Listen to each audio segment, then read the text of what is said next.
Olá, meus caros, olá, minhas caras. Sou o professor Wallace França, professor de Direito Penal, Direito Processual Penal e Legislação Extravagante. Estamos iniciando agora o nosso curso de Estatuto do Desarmamento, a nossa Lei 10.826 de 2003. Aqui ficou Direito Penal, mas no caso, né, Estatuto, Desarmamento, legislação extravagante, né? Um caso aí de legislação extravagante.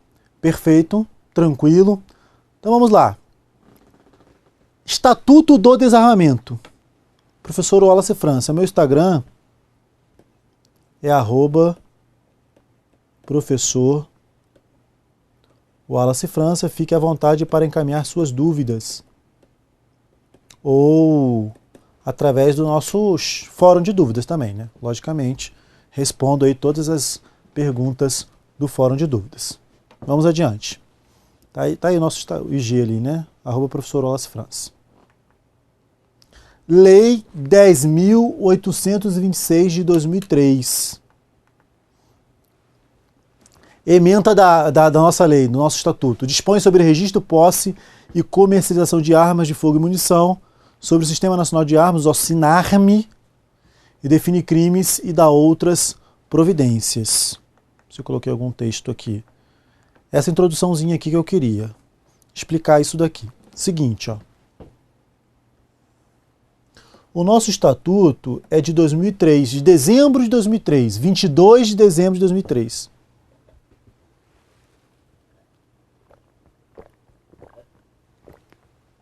É o dia do nosso estatuto. Então, a partir do estatuto, eu aplico a Lei 10.826. Os crimes nela previstos. Professor, então antes de 2003 não existia crime de arma? Existia. O antigo estatuto, que é de 97. Então já existia o antigo estatuto, que é de 97. E antes de 97, tinha crime relacionado a armas? Não. Era contravenção penal. Existiam as contravenções penais, que existem até hoje. Então, se dermos uma olhada na lei das contravenções penais, eu tenho, por exemplo, disparo de arma de fogo lá. Eu tenho porte de arma. O que a doutrina entende? A doutrina entende que as infrações penais previstas na lei de contravenções, as contravenções penais relacionadas a armas, subsistem somente para arma branca. Só para arma branca. Ou seja, para arma de fogo houve revogação. Só que foi uma revogação parcial. Só revogou no que tange a arma de fogo, subsistindo o relacionado à arma branca. Como é que eu chamo a revogação parcial? Te ajudando. Eu chamo de abrogação ou de derrogação? Professor, abrogação é absoluta, é tudo. Não, então é derrogação. Isso mesmo. Abrogação é uma revogação total. Derrogação é uma revogação parcial. Logo, os estatutos do desarmamento derrogaram a lei das contravenções penais. Porque houve revogação somente no que tange a arma de fogo. Somente no que tange a arma de fogo, acessório à munição. Falaremos sobre o objeto material do estatuto também. Perfeito? Tranquilo? Adiante, vamos lá. Esse é o texto que está aí, ó. O Estatuto do Desarmamento veio regulamentar o porte e a posse, está ao contrário, né, de arma de fogo no território nacional. Valendo lembrar que anteriormente à Lei 10.826 existia a Lei 9437 de 97. E anterior, as infrações relacionadas à arma de fogo constituíam apenas contravenções penais. Então, antes de 97, era só contravenção penal. No entanto, as normas da lei de contravenção penal subsistem para armas brancas. Então houve aí uma revogação parcial, ou derrogação.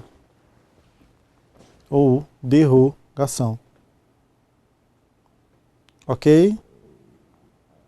Tranquilo? Perfeito. Vamos lá.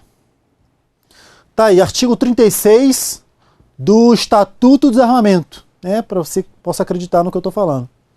É revogada, esse 36 aqui é da Lei 10.826. É revogada a Lei 9437 de 97. A Lei 9437 foi revogada. Competência para julgamento dos crimes previstos no Estatuto. A competência para julgamento dos crimes previstos no Estatuto.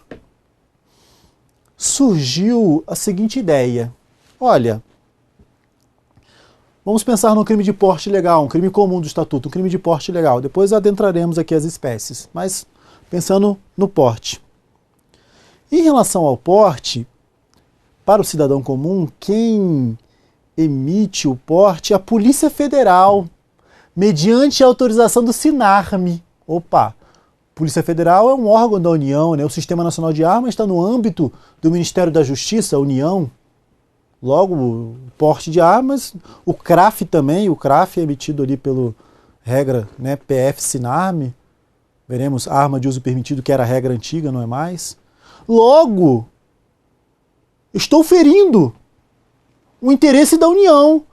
Logo, surgiu a ideia que seria competência da Justiça Federal. Opa, competência da Justiça Federal.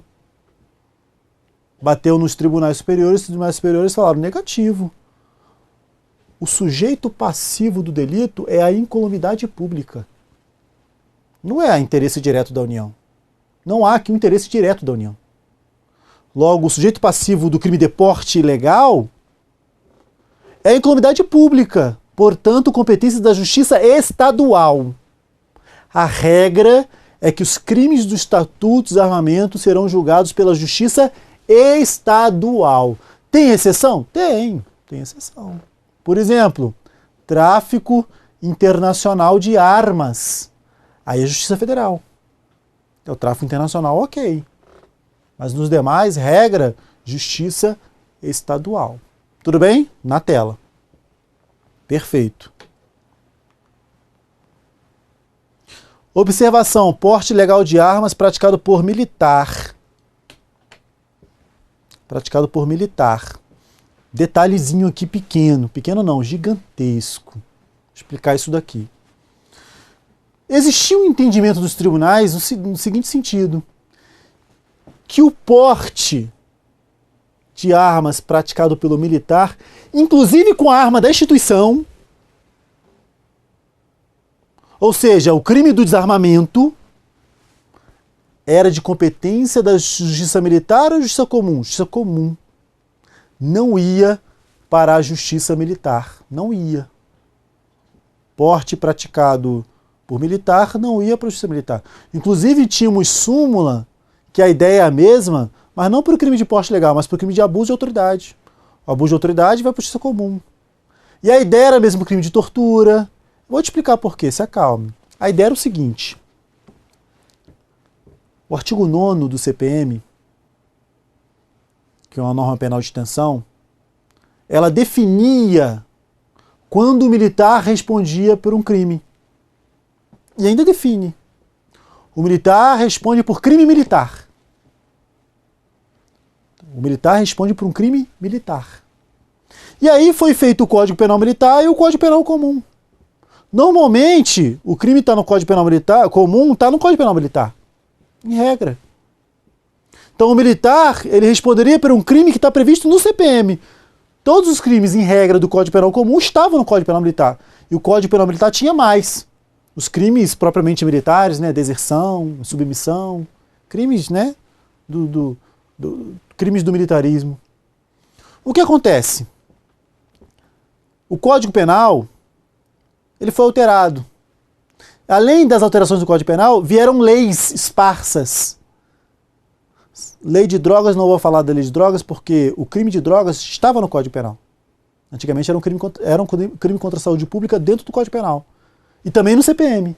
Então deixa de fora dessa regra que eu vou te dizer, a lei de drogas, deixa de fora. Mas lei de tortura, lei de abuso de autoridade, desarmamento, são leis extravagantes. Quando foram criadas essas leis extravagantes? Pensa comigo. Será que esses crimes foram incluídos no CPM? Não, não foram. Logo, não eram crimes militares. Não eram crimes militares. Portanto, por não serem crimes militares, o militar, ao praticar tortura, ao praticar crime de desarmamento, né, crime de porte ilegal, ao praticar abuso de autoridade, ia para a justiça comum, porque não era crime militar. Inclusive, isso foi simulado pelo STJ. Acontece que o artigo 9º do Código Penal Militar foi alterado. O artigo 9º foi alterado. E qual foi a grande alteração? A grande alteração foi dizer que o crime militar ele pode estar previsto em qualquer lugar. O crime militar ele pode estar previsto em qualquer lugar. Ou seja, qualquer crime pode ser crime militar. Desarmamento, abuso de autoridade, tortura, qualquer crime pode ser crime militar. Logo, esses crimes de legislação extravagante passaram a poder ser também crime militar. Desde que praticado no contexto do artigo 9º, né? Praticado lá em manobra, praticado em serviço, etc, etc, etc. Portanto, o crime de porte ilegal de armas praticado pelo militar passou a ser um crime militar. Também, né? Também militar. Podendo ser militar, desde que preenchidas as condições do artigo 9º. E com isso, julgado pela justiça militar. E com isso, julgado pela justiça militar. Entendeu agora? Portanto, os crimes de porte ilegal de armas, tortura, abuso de autoridade, que não eram julgados pela justiça militar, agora podem ser julgados pela justiça militar, desde que preenchidos os requisitos do artigo 9º do CPM. Tudo bem? Tranquilo? Esse é o comentário. É um comentário que você tem que pegar a rácio, tem que pegar ali como é que se deu a história, para ficar mais fácil, você entender a razão de si. Poderia chegar e falar assim, olha, militar pratica crime de porte legal, é crime militar, acabou. Não, mas é bom que você aprenda aí o caminhar da lei. Tudo bem? Vamos adiante. Vamos lá. Então eu falei da competência para o julgamento, justiça estadual, mas também justiça militar. Agora, né? Justiça militar. Perfeito. Tranquilo.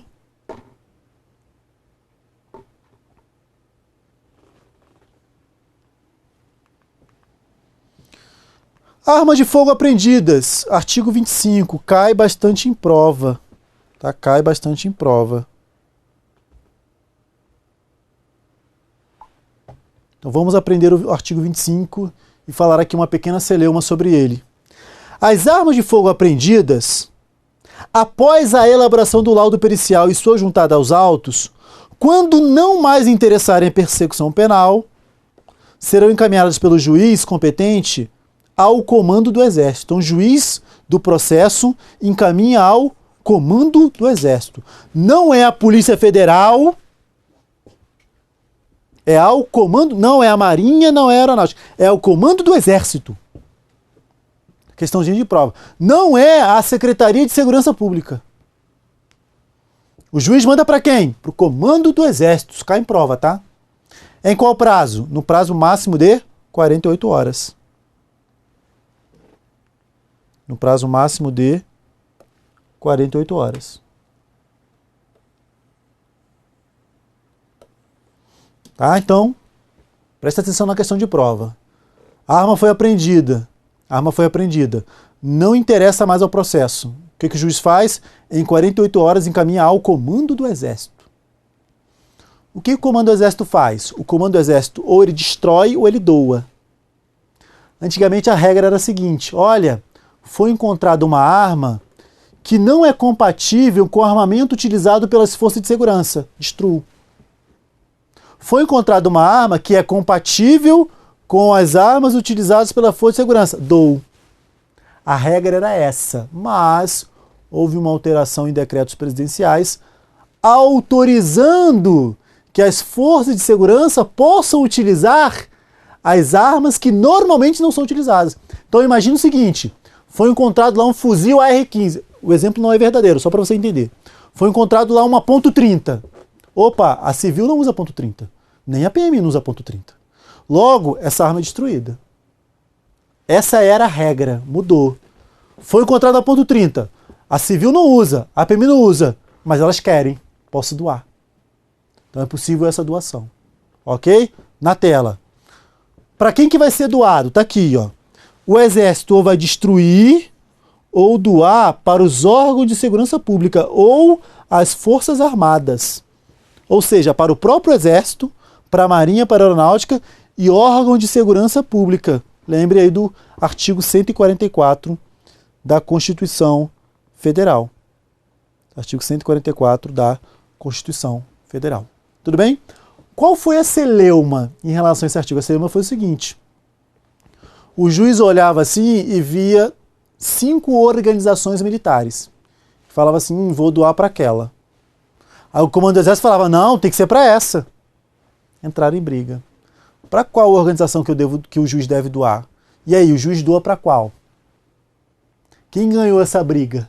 É o juiz que decide para quem vai doar ou é o comando do exército que decide? Quem ganhou a briga? Costumo dizer que deu empate. Deu empate. O STJ entendeu o seguinte. Quem decide para qual organização vai doar a arma, vai encaminhar a arma, é o juiz. É o juiz que decide para qual organização ele encaminhará a arma. Professor, então o juiz ganhou. Não, eu falo que deu empate. Por quê? O comando do exército decide quais organizações podem receber. Então o juiz ele vai encaminhar para aquelas que podem receber. Então, dentre aquelas que podem receber, ele encaminha. Deu empate. Ok? Então cada um decide um pouco. O comando do exército decide quais podem receber e o juiz, dentre aquelas, decide qual vai receber. Ok? Entendemos isso? Vamos adiante. Então, terminada a celeuma. Lembre aí do prazo máximo de 48 horas. Não é 24 horas. Cai muito em prova 24 horas. É 48. Presta atenção, é 48. Tá dormindo, acorda. 48. Registro de arma, artigo 3º.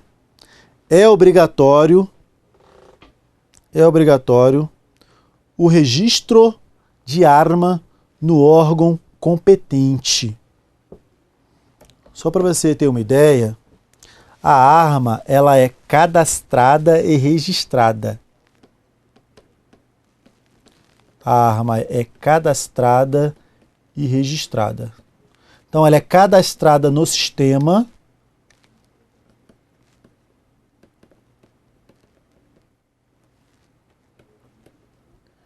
Ela é cadastrada no sistema e depois registrada. Sistema Nacional de Armas e Sistema de Gerenciamento Militar de Armas, SINARME e SIGMA. Antigamente, isso por causa do próprio artigo 3º, parágrafo único, pode ficar comigo. Antigamente, tinha-se a ideia de que as armas de uso permitido iam para o SINARME e armas de uso restrito, SIGMA. Essa ideia ainda é um pouco levada em consideração? Um pouquinho.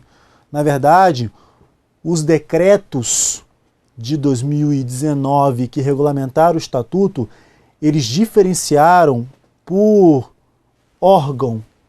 Então, quais órgãos vão para o SIGMA?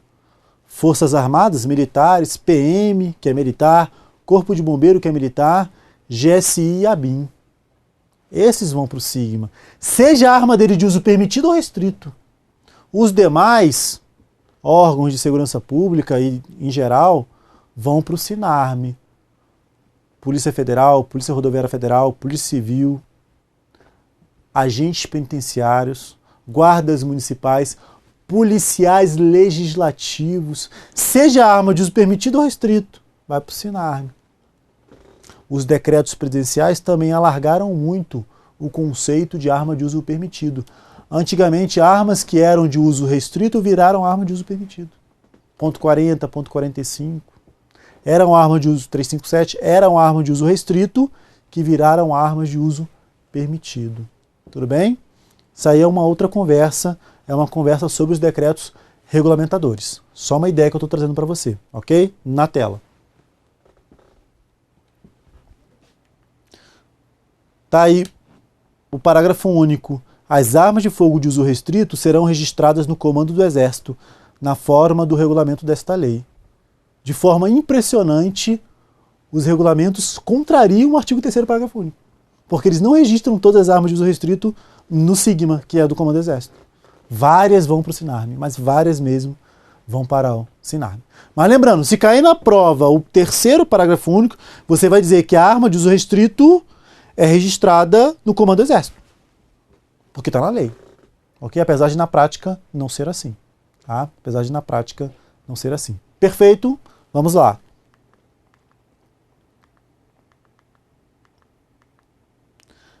Transferência de armas, venda de armas para terceiros. Ah, professor, sou policial, tenho uma arma, vou vender essa arma. Tem um cara ali que quer comprar, vou vender. Posso? Não, calma. Não é assim. A arma, ela é registrada no seu nome. Você tem um registro no seu... A arma é registrada no seu nome. Você tem lá o CRAF dela. O CRAF é o Certificado de Registro de Arma de Fogo. É o CRAF. Certificado de Registro de Arma de Fogo. É ele no seu nome. Aquela arma no seu nome. É como se fosse o documento do carro. Parecido com o documento do carro. Bem próximo do documento do carro. O documento do carro é no seu nome. Quero passar o carro para terceiro. Tem que ir lá no Detran para passar para terceiro. Quero passar uma arma para terceiro.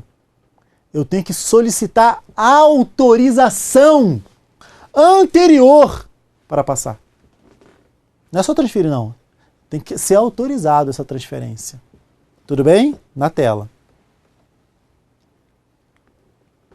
A comercialização de armas de fogo, acessório e munições entre pessoas físicas somente será efetivada mediante a autorização do SINARM. Então você tem que pegar uma autorização anterior para poder transferir essa arma. Tá? Uma autorização anterior. E a empresa que comercializa?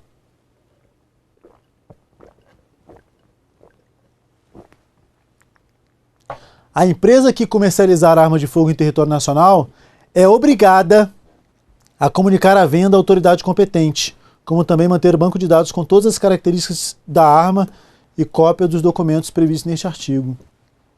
Se a empresa comercializa, as armas que estão com ela, a empresa tem a chamada posse precária daquela arma. Ela tem uma posse precária. Uma pessoa que quer comprar entra com um pedido de autorização de compra, é autorizado e aí depois a empresa entrega. O SINARM autoriza, né? Normalmente o delegado de Polícia Federal autoriza, depois que a empresa entrega. Antes de a empresa entregar, está com a empresa, na posse precária da arma. Vendeu? Comunica. Não vendeu? Comunica também. Comunica qual é o acervo. Ok? Vamos adiante. Vamos na tela. O que pouca gente entende é isso aqui, ó. Ah, quero comprar uma arma. Quero comprar uma arma. Você entra com pedido de autorização de compra na Polícia Federal. A Polícia Federal autoriza ou não, né? Aí você, depois de a PF autorizar, você vai lá e compra na empresa. Depois que você compra a arma, você entra com um registro, com o pedido de registro dessa arma na PF, de novo. Então você entra com autorização, a PF autoriza, aí você compra e entra com o registro. Aí a PF vai e emite o CRAF. Com esse CRAF, você está autorizado a ter arma em casa. Interessante que hoje em dia, quando você solicita o registro através da internet, essa solicitação já é um CRAF provisório. Antigamente não era assim. Você tinha que esperar o CRAF sair para pegar a arma. Hoje não. Quando você solicita o registro, você já comprou a arma, né? Aí você vai solicitar o registro. Quando você solicita, a solicitação é um CRAF provisório. Você já pode ficar com a arma, porque aquilo ali já é um CRAF provisório. Ok? Antigamente não era assim. Isso foi uma alteração interessante, que eu gostei particularmente. Ok? Vamos lá. Falei já da posse precária, né? A empresa que comercializa arma de fogo, acessório e munição responde legalmente por essas mercadorias, ficando registrada como de sua propriedade, olha a posse precária, enquanto não forem vendidas. Tá ficando registradas aí em sua propriedade, enquanto não forem vendidas. Fala aqui do CRAF, elemento espacial do certificado de registro de arma de fogo, o famoso CRAF. Ou a questão pode falar também certificado de registro. Quando você compra uma arma e você consegue o CRAF, é o certificado de registro da arma de fogo. Você tem só um certificado de registro. O certificado de registro, ele pode ser falado em prova como propriedade da arma. Você tem a propriedade. Você tem o certificado de registro, você tem a propriedade, dá no mesmo. Isso te autoriza a quê? A ter a arma em casa. Manter a arma em sua casa. Ou local de trabalho. Mas cuidado. Em relação ao local de trabalho, você só pode ter a arma no local de trabalho se você for o proprietário do seu local de trabalho. Ou o gerente. Você tem que ser o proprietário ou o gerente do local de trabalho. E aí você pode ter a arma no local de trabalho. Se você não for o proprietário ou o gerente do local de trabalho, você não pode ter a arma no local de trabalho, mesmo tendo o CRAF. Então imagine um peão de uma obra. Tem lá uma obra gigantesca. O cara fala assim, não, eu tenho um CRAF, tenho uma arma com CRAF, eu ficarei com essa minha arma no local de trabalho. Não, não pode. Porque ele é o peão. Ele não é o proprietário. Ele não é o gerente. Ele não é o responsável legal por aquela empresa. É responsável legal quem tem poderes de gerência. Pode gerenciar.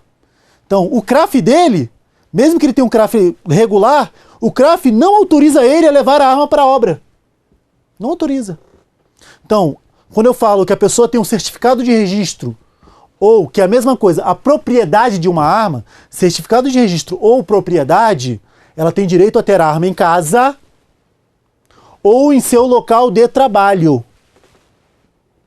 Desde que seja o proprietário ou responsável legal, poderes de gerência. Professor, eu quero a arma para andar na rua. Primeira coisa é ter o CRAF, propriedade. Depois que você tem a propriedade, você tem que conseguir o porte. Depois do CRAF é o porte. Aí é outro documento. O porte te autoriza a andar com a arma na rua. É mais ou menos assim, é próximo, não é a mesma coisa, mas é mais ou menos assim. Olha, eu quero comprar um carro. Eu quero comprar um carro. E aí eu compro um carro. Aí vem lá o certificado de registro do carro, CRLV, o DUT. Mais ou menos o documento da arma, é o CRAF da arma. A diferença é que o carro ele pode sair com outra pessoa, a arma não pode. Outra pessoa pode dirigir meu carro, que eu comprei. Eu nem posso dirigir, por quê? Porque eu não tenho a CNH. A CNH é mais ou menos o porte. Então, eu não preciso da CNH para dirigir o carro, eu preciso do porte para sair com a arma de casa. É parecido.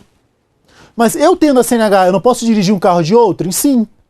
Eu tendo porte, eu posso pegar uma arma de outrem? Não. Não posso pegar uma arma de uma outra pessoa. A arma de outra pessoa, para vir para mim, ela tem que ser transferida. Já vimos. A transferência depende de autorização do SINARME. Ah, professor, então não posso pegar nenhuma arma da instituição? Aí pode. A sua instituição pode te dar uma arma que veremos, que é o porte institucional, que é outra coisa. Mas a regra é que eu não posso pegar uma arma de outro, tem que ser a minha arma. Meu porte é vinculado à minha arma. Salvo veremos o porte institucional, que aí ele não vincula a arma. Tudo bem? Tranquilo? Na tela. Elemento espacial do certificado de registro. Elemento espacial do certificado de registro. Ó. O certificado de registro de arma de fogo, com validade em todo o território nacional, autoriza o seu proprietário a manter a arma de fogo exclusivamente no interior de sua residência, ou domicílio, ou dependência desses, residência ou domicílio, ou dependência desses, ou ainda no seu local de trabalho, desde que seja ele o titular ou responsável legal pelo estabelecimento ou empresa. Então o cara é dono de um mercadinho, dono de uma mercearia, e ali tem muito assalto. Aí ele consegue uma arma, um CRAF, ele pode ficar com a arma no seu local de trabalho. Outro cuidado. Moro numa rua, o mercadinho é na outra quadra. Posso transitar com a arma entre o mercadinho e a minha casa? Não, não pode. Se você transitar, estará praticando o crime de porte ilegal de arma. Se você transitar, estará praticando o crime de porte ilegal de arma. Professor, mas eu quero levar arma para o local de trabalho. Aí você entra na internet e pega uma chamada guia de tráfego, para poder trafegar com essa arma da sua casa ao local de trabalho. Ou guia de trânsito. Tá? Guia de tráfego ou guia de trânsito, para isso. Tá? Serve para isso. Ok? Para você trafegar com essa arma. A guia é específica, é para você trafegar. Ela não é genérica, ah, pode trafegar. Não. Ela vai dizer, ó, pode pegar a sua arma e levar para lá. Tu pega a arma e levar para lá, ela fica lá. Ela vai ficar lá. Então não é para ficar andando com a arma, não. Tudo bem? Não é para ficar andando com a arma. Perfeito, tranquilo. Professor, eu tenho uma arma em casa e não tenho CRAF. Aí você pratica o crime de posse. Ilegal ou irregular. 12 ou 16 que veremos. Se eu tenho uma arma em casa e não tenho CRAF, crime de posse. Estou com a arma na rua, tenho CRAF, mas não tenho porte. Aí é crime de porte ilegal. Aí é crime de porte ilegal. Tudo bem? Tranquilo? Daremos continuidade. Aqui foi só um panorama geral, tem muita coisa para falar. Daremos continuidade no próximo bloco. Tchau, tchau.